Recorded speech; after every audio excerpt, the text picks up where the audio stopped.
Good morning dear students. Class 12th Maths, chapter number 13, exercise 13.2 प्रायिकता probability के question कर रहे हैं. क्वेश्चन नंबर 4 रीड करता हूं. एक न्याय सिक्का और एक अभिनव पासी को उछाला गया. मान लें ए घटना सिक्के पर प्रकट होता है और बी घटना पासे पर संख्या 3 प्रकट होती है को निरूपित करते हैं. निरीक्षण कीजिए कि घटनाएं ए और बी स्वतंत्र घटनाएं हैं. एक न्याय सिक्का मतलब फेयर कॉइन. फेयर कॉइन का मतलब हुआ, न्याय सिक्के का मतलब हुआ कि हेड गिरने और टेल गिरने की संभावना क्या है, बराबर. ठीक है. जब आप खेल खेलते हैं तो पहले क्या करते हैं, टॉस. हेड गिरेगा या टेल गिरेगा. ऐसा नहीं है कि हेड गिरने की संभावना ज़्यादा है, टेल गिरने की संभावना कम है, ऐसा नहीं. तो ऐसे कॉइन को क्या बोलते हैं, न्याय सिक्का, फेयर कॉइन. और एक है अभिनव पासा.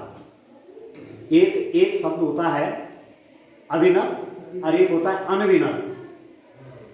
एक है अभिनव और एक है अनभिनव. समझ में? अभिनव का मतलब हुआ नॉट बाइस्ड नहीं, मतलब जो सही है. 1 2 3 4 5 6 में से कोई भी गिर सकता है. ठीक है, तो इसको बोलते हैं अभिनव. और जो अभिनव नहीं होगा, माना 2 गिरने की संभावना ज्यादा है, ऐसा बना रखा जैसे सकुनी के हाथ में था है. तो कैसा पासा था, अनभिनव बाइस्ड. नहीं समझ रहे? जो चाह रहा था वो गिरा रहा था. पासा कैसे था, वो अनभिनव. अरे कैसा पासा है, अभिनव. ठीक है. नॉट बाइस्ड, इंग्लिश वर्जन में क्या लिखा होगा, नॉट बाइस्ड. बाइस्ड कहते हैं जिसमें पहले से कोई धारणा बना रही थी किसी के ऊपर. ठीक है. तो ये फेंका, एक कॉइन फेंका और एक पासा. तो सैंपल स्पेस क्या बनेगा,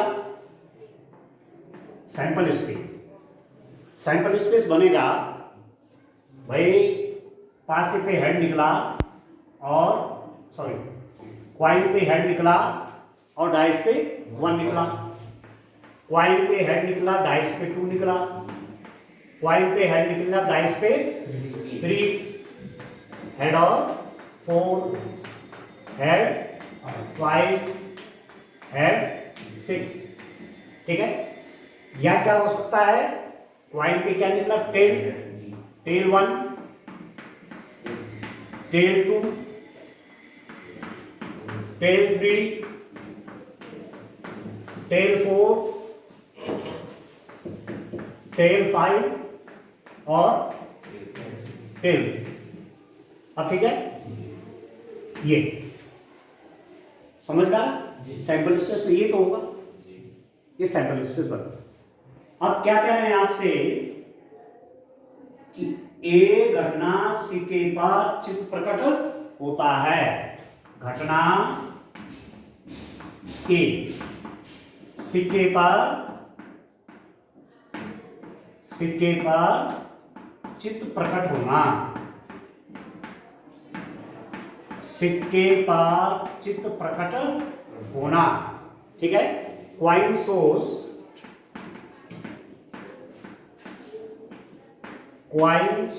हेड. सिक्के पे क्या आ रहा है, चित्र. तो किस किस घटना में सिक्के पर चित्र आ रहा है, H1. ठीक है, H1 हो गया. फिर कौन हो गया, H2 हो गया. फिर H3 हो गया. भाई ये तो होगा. आया समझ? बी क्या है, घटना बी. ऐसे लिखना बच्चों एग्जाम में. घटना बी आपका क्या है, अच्छा पूरा आएगा वो. H4, H5 और H6 हेड है ना. बी घटना क्या कह रहे हैं, बी घटना पासे पर संख्या 3 प्रकट होना. पासे पर संख्या 3 प्रकट होना. ठीक है, पासे पास संख्यातीत प्रकट होना।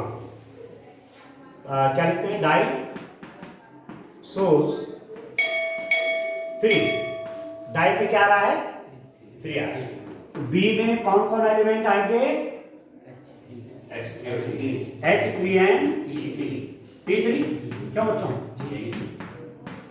ये ठीक हो गया। अब आपसे क्या कह रहे हैं आगे, निरीक्षण कीजिए कि घटनाएं ए और बी स्वतंत्र हैं या नहीं। ठीक है, तो उसके लिए आप निकाल लीजिए A intersection B. A intersection B क्या होगा डियर स्टूडेंट, H3 और T3। क्यों, H3 T3 यहां भी और H3 T3 सर T3 नहीं होगा ना, T3 नहीं, क्यों H3 होगा, हाँ T3 नहीं आएगा, तो क्यों, वो तो सैंपल स्पेस पे है ना। ए इंटरसेक्शन बी में केवल H3 T3 इतने है नहीं। ठीक हो गया। अब आप प्रोबेबिलिटी फाइंड आउट करेंगे, प्रोबेबिलिटी ऑफ ए की प्रोबेबिलिटी बोलिए, बोलिए 6/12। सैंपल स्पेस बना रखा 12 है, फेवरेबल आपके 6 हो गए तो 6/12 कितना हो गया, 1/2। प्रोबेबिलिटी ऑफ बी की प्रोबेबिलिटी कितनी, 2/12 means 1/6। Probability of A intersection B कितना, स्वतंत्र घटना, आप इसकी प्रोबेबिलिटी बोलो ना, ए इंटरसेक्शन बी ये है, तो ए इंटरसेक्शन बी की प्रोबेबिलिटी 6/2, कितना, 1/12। 6 कहां से आ गए भाई, ए के तो एलिमेंट है इसमें, ए इंटरसेक्शन बी में कितने एलिमेंट हैं, ओनली 1। सैंपल स्पेस में कितने हैं, 12, तो प्रोबेबिलिटी कितनी हो जाएगी इंटरसेक्शन बी की, 1/12। ठीक, अब आप देखो प्रोबेबिलिटी ऑफ ए और प्रोबेबिलिटी ऑफ बी का मल्टीप्लाई करिए। ए की प्रोबेबिलिटी कितनी है, 1/2, बी की कितनी है, 1/6, तो कितना हो गया, 1/12। ठीक है, ये प्रोबेबिलिटी ऑफ ए और प्रोबेबिलिटी ऑफ बी को मल्टीप्लाई किया तो कितना गया, 1/12। और यहां से आपको क्या मिला, probability of A intersection B is equal to probability of A into probability of B. नहीं हो, ए इंटरसेक्शन बी की प्रोबेबिलिटी 1/12 है और प्रोबेबिलिटी ऑफ ए और प्रोबेबिलिटी ऑफ बी का मल्टीप्लाई भी कितना हो गया, 1/12। आगे दोनों बराबर, इसका मतलब ए और बी दोनों भाई स्वतंत्र घटनाएं हैं।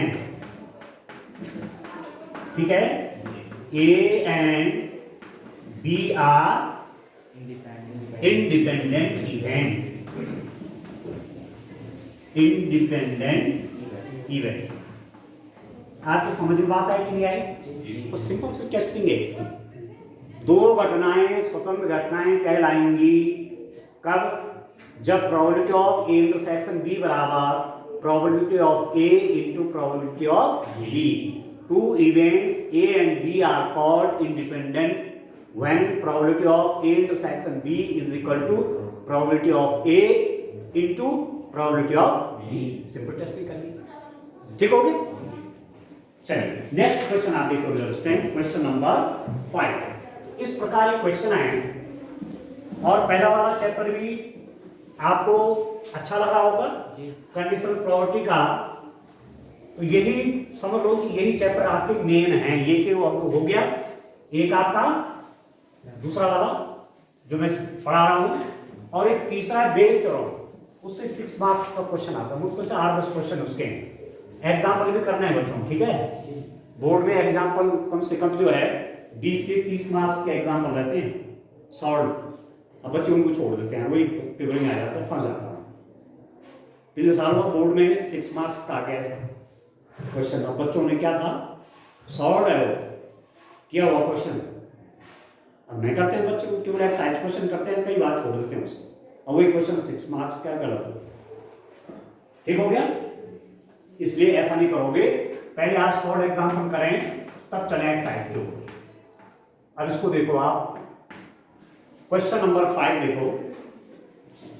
एक पासे पर 1 2 3 लाल रंग से और 4 5 6 हरे रंग से लिख दिए गए, ठीक हो गया। इस पासे को उछाला गया, मान लें ए घटना सम संख्या है और बी घटना लाल रंग से लिखी गई है, तो निरूपित कीजिए कि क्या ए और बी स्वतंत्र घटनाएं हैं।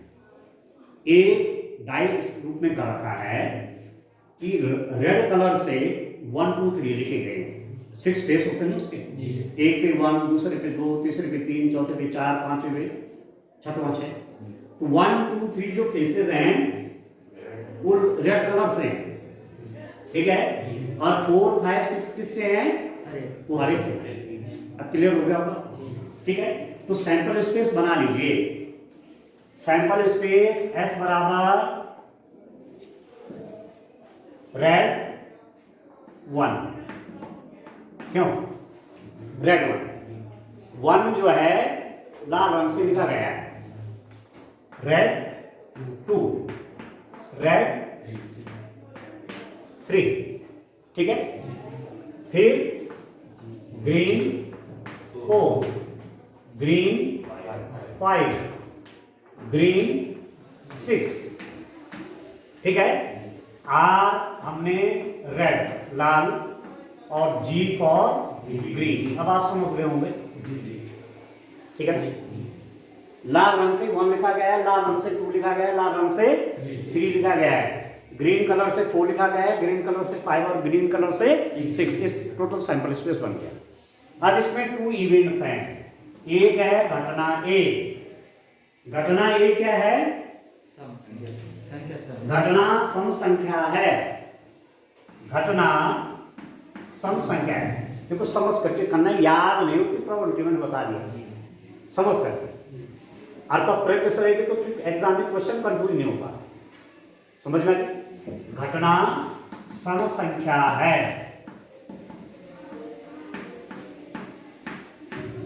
ठीक है। Event is odd number, even number है ना, ठीक है। Event is for even number. सम संख्या के लिए घटना ए। सम संख्या में कौन कौन है? R2, G4, G6, G4, G6, ठीक हो गया। बी क्या है? बी क्या करें आपसे? बी घटना संख्या लाल रंग से लिखी गई है। लाल रंग से क्या है? लाल रंग से क्या लिखा गया है? पढ़ो। बी घटना संख्या लाल रंग से लिखी गई हैं, ठीक है। Numbers are written with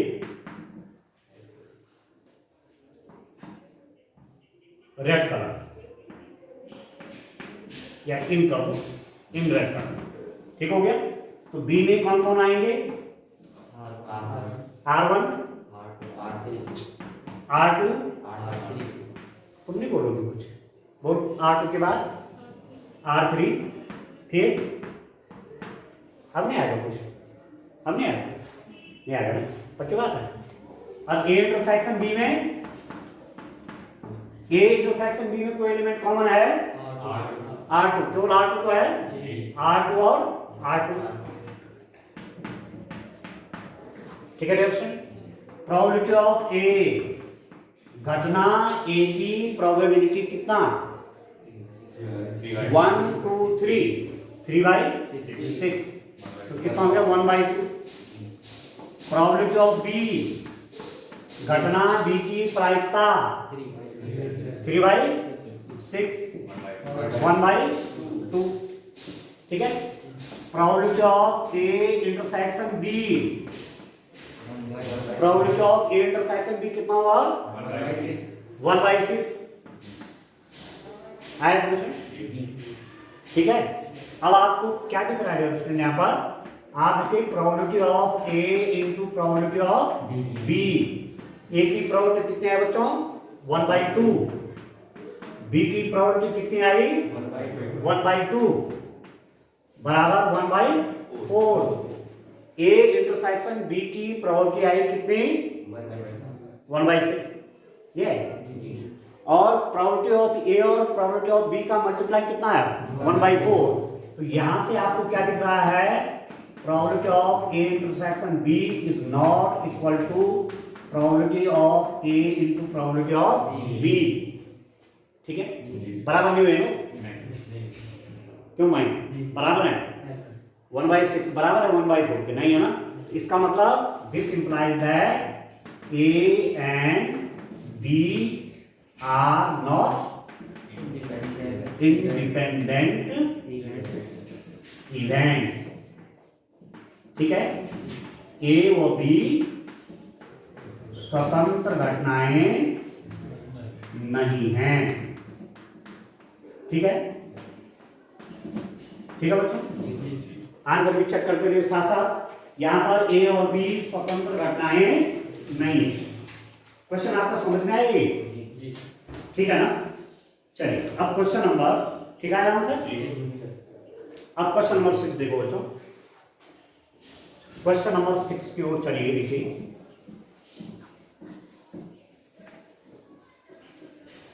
question कैसे बोलो, समझ में आ रहे हैं ना ठीक से? बाकी तो बेटा मैथ्स में थोड़ा प्रैक्टिस भी चाहिए, प्रैक्टिस नहीं करेंगे। ये एक होती स्टोरी, स्टोरी आदमी एक बार सुनता है और हमेशा याद रखता है। दोबारा वो स्टोरी आपको सुनाई जाएगी कि आप बोलेंगे बोर हो गए ये सुनते, परंतु मैथ्स में बार बार काम करना होता है, तब जाकर के चीजें अस्थायी दिमाग में उतरती हैं। क्वेश्चन नंबर 6 देखिए। क्वेश्चन नंबर 6 आप देखेंगे, मान लें ई और एफ दो घटनाएं दी गई हैं। ठीक है, प्रोबेबिलिटी ऑफ ई कितना है डियर स्टूडेंट? 3/5 है जी, 3/5। प्रोबेबिलिटी ऑफ बी कितना है बच्चों? एफ है। चलिए एफ लिख देता हूं। एफ कितना है? 3/10। Probability of A intersection B कितना है? ओहो, ई इंटरसेक्शन एफ कितना है? 1/5। ये सब दिया हुआ है और आपको पूछ रहे हैं कि ई और एफ स्वतंत्र घटनाएं हैं। R E and F independent प्रश्न पूछा गया है। ठीक है, तो क्या करना चाहिए? क्या करना चाहिए? फटाफट बोलो, क्या करना चाहिए? मल्टीप्लाई। इस प्रोबेबिलिटी को और इस प्रोबेबिलिटी का क्या कर देंगे? मल्टीप्लाई कर देंगे। Probability of E into probability of F कितना हो गया? ई की प्रोबेबिलिटी 3/5 और एफ की प्रोबेबिलिटी 3/10।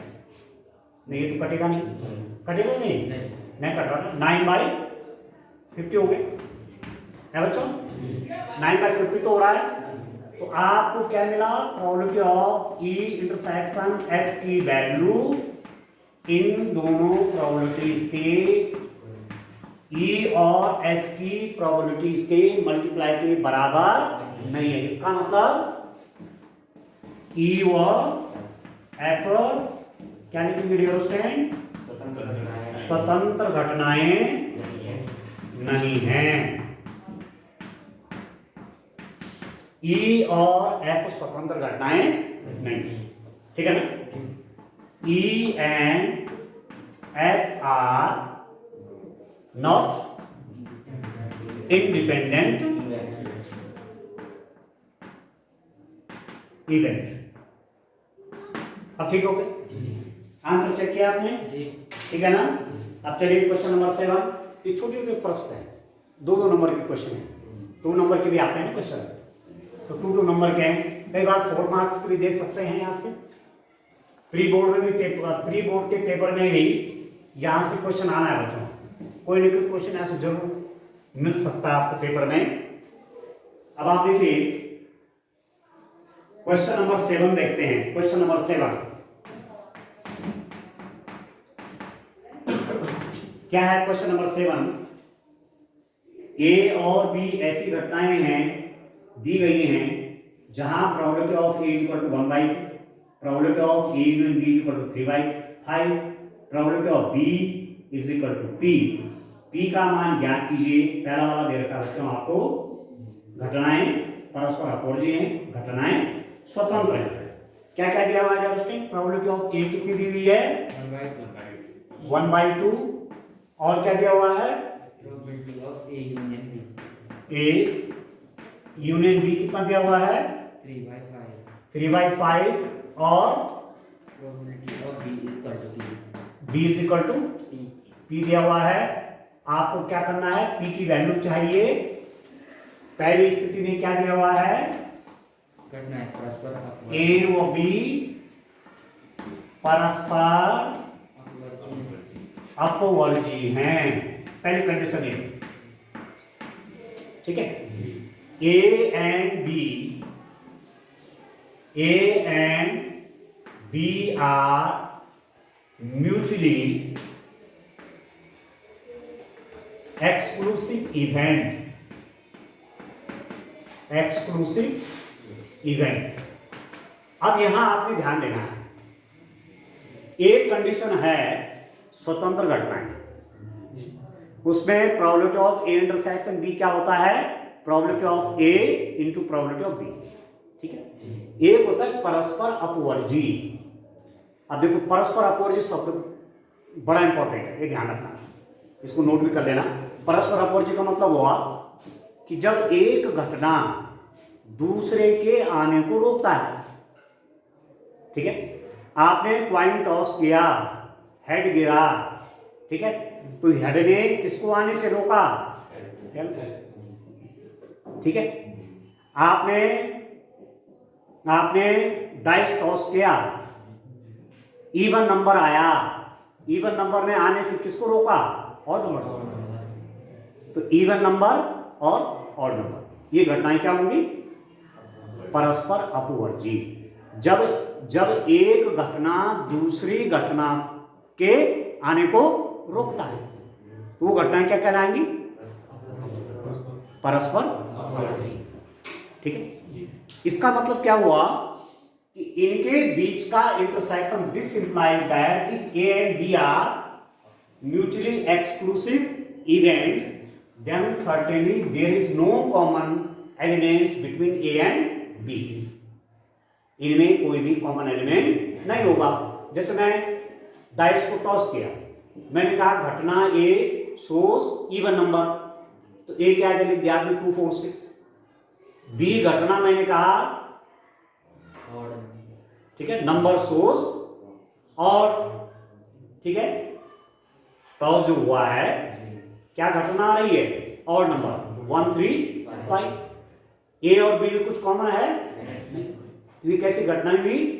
परस्पर अपवर्जी, म्यूचुअली एक्सक्लूसिव इवेंट, ठीक है। जब एक घटना दूसरे के घटित होने को रोकती है, आप समझ में आ गया? तो A intersection B is equal to null set. जबकि स्वतंत्र घटना में A intersection B null set नहीं होता, कोई एलिमेंट नहीं होता। आप समझ में आ गया? अच्छा, अब देखो डियर स्टूडेंट, यदि A intersection B null set है तो probability of A intersection B कितना हो जाएगा? 0 हो जाएगा, ठीक है। अब आपने क्या पढ़ा है कि probability of A union B is equal to, क्या पढ़ा आपने? Probability of A plus probability of B minus probability of A intersection B, ये पढ़ा ना आपने? अच्छा, ए यूनियन बी की प्रोबेबिलिटी दी हुई कितनी? 3/5। 3/5 is equal to probability of A means 1/2 plus probability of B means P। और ये तो 0 हो गया, नहीं हो? प्रोबेबिलिटी ऑफ इंटरसेक्शन भी 0 हो गया, क्योंकि ए और बी क्या है, म्यूचुअली एक्सक्लूसिव इवेंट्स हैं, परस्पर अपोजी घटनाएं हैं। तो दिस इंप्लाइज दैट क्या पी की वैल्यू निकालना चाहेंगे तो 3/5 माइनस 1/2 एलसीएम क्या ले लीजिए, 2 5 जा सॉरी 5 2 जा तो 6 हो गया 5, तो पी की वैल्यू आ गई आपकी 1/2। यहाँ तक ठीक है। दूसरा पार्ट है इसका, सेकंड वाला पार्ट में क्या दिया हुआ है आपको, घटनाएं स्वतंत्र हैं, घटनाएं स्वतंत्र हैं, ए व बी स्वतंत्र घटनाएं हैं, ये दिया हुआ है, ठीक है। A and B are independent events, क्यों बच्चों, A and B are independent events. इसका मतलब probability of A intersection Aarti बोलेंगी, यदि ए और बी इंडिपेंडेंट इवेंट हैं तो probability of A intersection B is equal to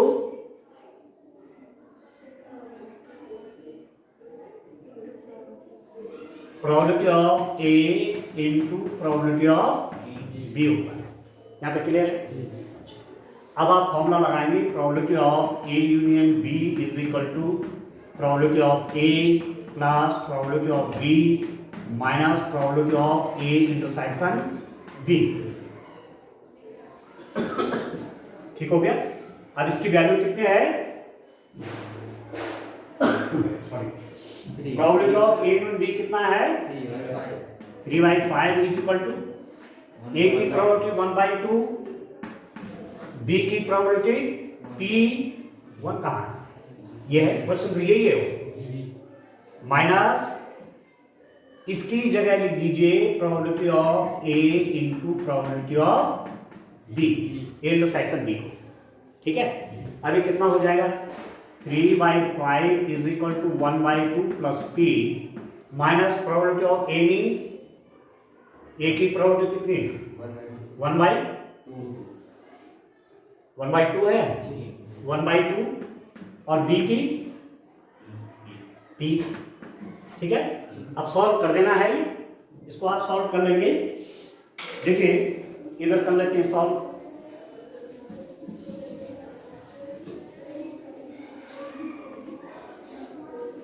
ठीक है बच्चों। देखिए सॉल्व करिए, आप देखो इसको मैं लेफ्ट हैंड साइड में ले लेता हूं, 3/5 माइनस 1/2 इज इक्वल टू, ये P है, P माइनस P/2 हो जाएगा P/2, नहीं होगा, P माइनस P/2 मतलब P/2, और इसको सॉल्व करेंगे तो मुझे लग रहा 1/10 आया था क्या, 5 to the 10 6 minus 5 is equal to P/2, this implies that 1/10 is equal to P/2, तो P की वैल्यू चाहिए तो इसकी मल्टीप्लाई यहाँ हो जाएगी, नहीं हो जाएगी, तो P is equal to 2 into 1/10, ये हो जाएगा 5, P की वैल्यू कितनी आएगी 1/5, ठीक है आंसर, ठीक है। चलिए अब क्वेश्चन नंबर 8 में देखिए बच्चों, क्वेश्चन नंबर 8 भी कंप्लीट करेंगे आज, तब एक क्लास और हो जाएगी, अभी शायद 2 क्लास लगेगी इसमें, है ना। चलिए कोई बात नहीं। क्वेश्चन नंबर 8 देखो आप, क्वेश्चन नंबर 8 देखते हैं उसके, आप देखिए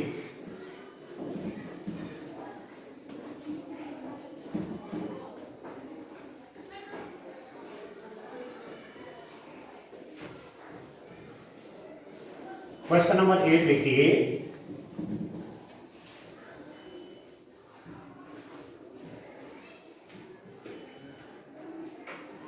क्वेश्चन नंबर 8 में मान लें ए और बी स्वतंत्र घटनाएं हैं तथा probability of A equal to 0.3, probability of B equal to 0.4, तब क्वेश्चन नंबर 8 देखिए, ए एंड बी आर क्या दिया हुआ है, इंडिपेंडेंट इवेंट्स, ये आपको दिया हुआ है।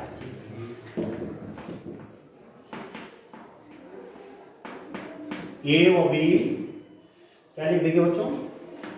ए व बी स्वतंत्र घटनाएं हैं। ए व बी स्वतंत्र घटनाएं हैं। ठीक है, हमें सब क्वेश्चन में पहले ये देखना चाहिए कि गिवन क्या है, दिया क्या क्या है। ठीक हो? अच्छा, अब प्रोबेबिलिटी ऑफ ए दे रखा है, कितना दिया हुआ है उस टाइम? 0.3। प्रोबेबिलिटी ऑफ बी क्या दिया हुआ है? 0.4। ठीक है, ए ओ बी स्वतंत्र घटनाएं हैं, इसका मतलब probability of A intersection B is equal to probability of A into B. ठीक हो गया?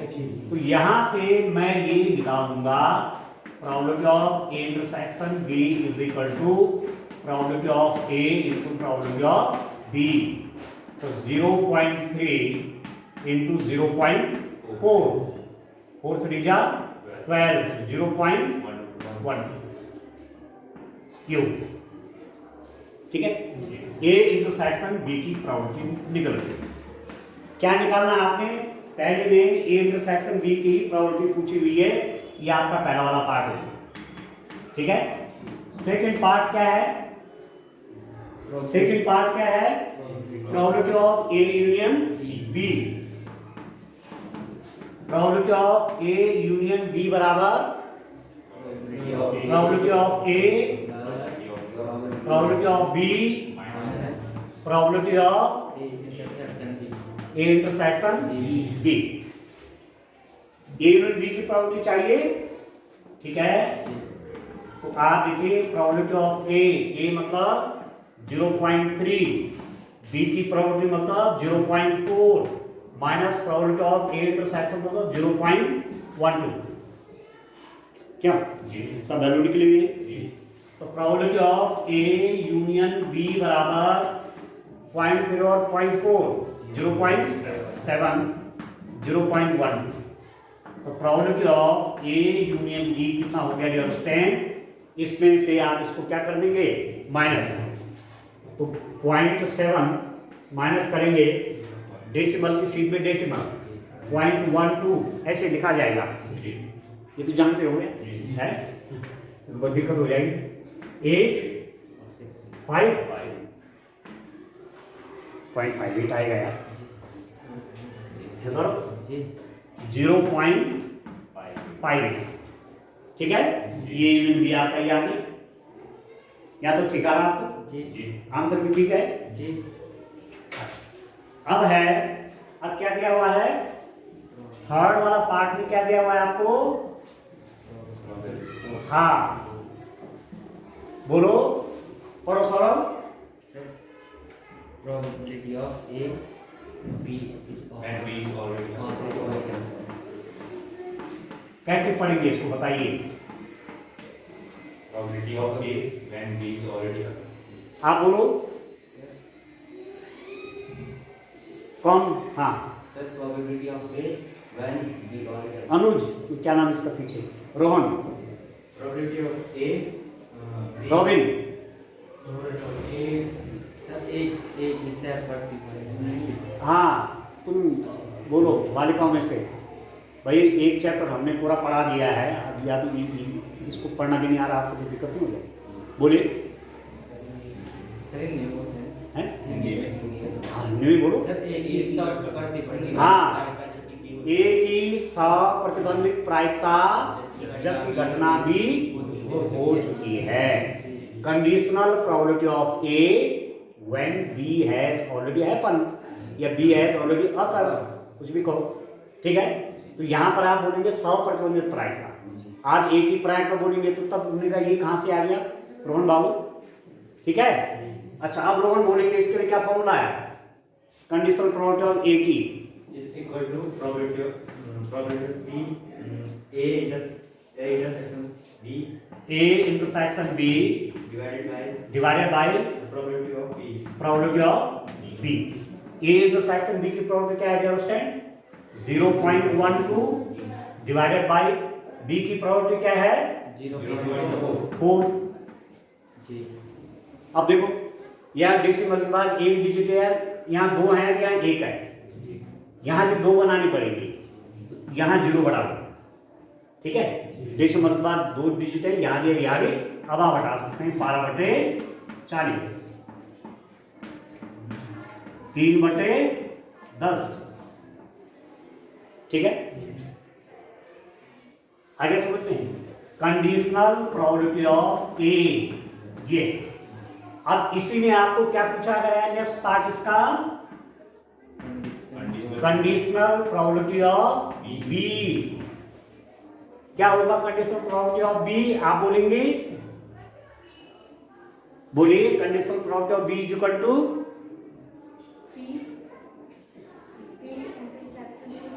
हाँ, probability of B intersection A,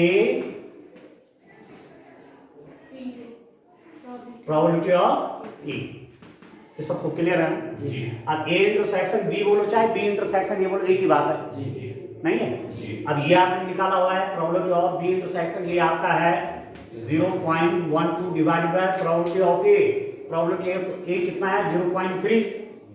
decimal के बाद दो डिजिट है, यहाँ 1 है, तो ये डेसिमल यहाँ से घटाए, यहाँ से घटाए तो कितना हो जाएगा? 12/30, ठीक है। अब किससे कटेगा?